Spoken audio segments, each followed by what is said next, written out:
एक गांव जिसका नाम भैरवपुर था, जो नक्शे में तो था पर जुबान पर नहीं। सूरज यहाँ रोज उगता था पर पूरी रोशनी कभी नहीं फैलाता था। गांव के चारों तरफ पुराने पीपल के पेड़, सूखा तालाब और एक बंद हवेली जो 30 सालों से बंद थी।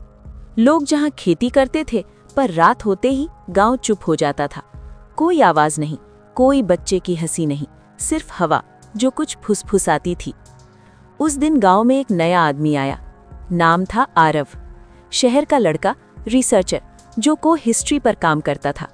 उसके हाथ में डायरी थी और आंखों में सवाल। इतना पुराना गांव, पर इतना खाली क्यों है?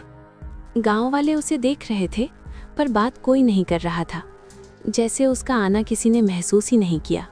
आरव को रहने के लिए जगह मिली दादी कमला के घर। कमला दादी की आंखें गहरी, जैसे बहुत कुछ देख चुकी हूँ।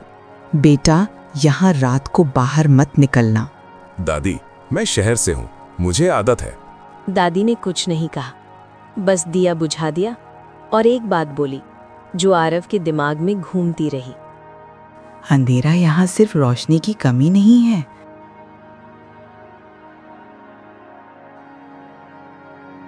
रात को आरव की नींद खुली। बाहर से घुंघरू जैसी आवाज आ रही थी, नाच की नहीं, घसीटने की। आरव ने खिड़की से देखा, तालाब की तरफ एक साया जा रहा था, लंबा, झुका हुआ और पैर जमीन को छू ही नहीं रहे थे।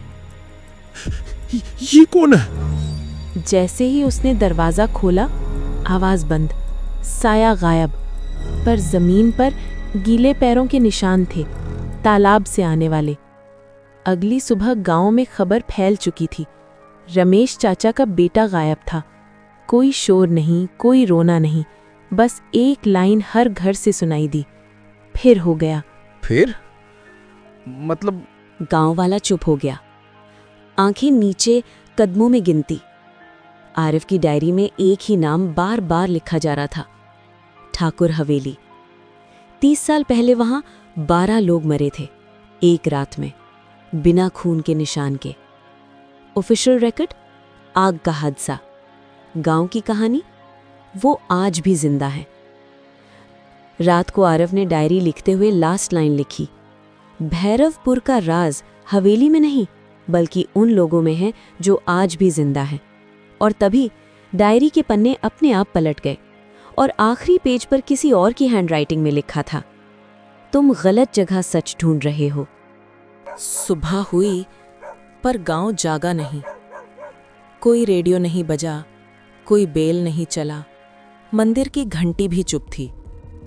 आरव ने देखा, हर घर के दरवाजे आधे बंद थे, जैसे लोग बाहर देखना भी नहीं चाहते। तालाब की तरफ जाने वाली गली बिल्कुल खाली थी।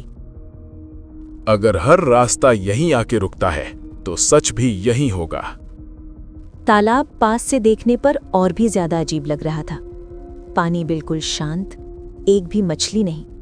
किनारे पर पुराने नींबू, सिंदूर और काले धागे। ये कोई पूजा नहीं लग रही थी, ये बलिदान के बाद का सीन था। तभी पीछे से आवाज आई, तुम यहाँ क्या कर रही हो? सच ढूंढने की कोशिश। सच यहाँ मिलता तो मेरे जैसे लोग जिंदा नहीं होते। उस रात हमने एक बच्चे को खुद तालाब में छोड़ा था। क्या मतलब? छोड़ा था? गांव बचाने के लिए।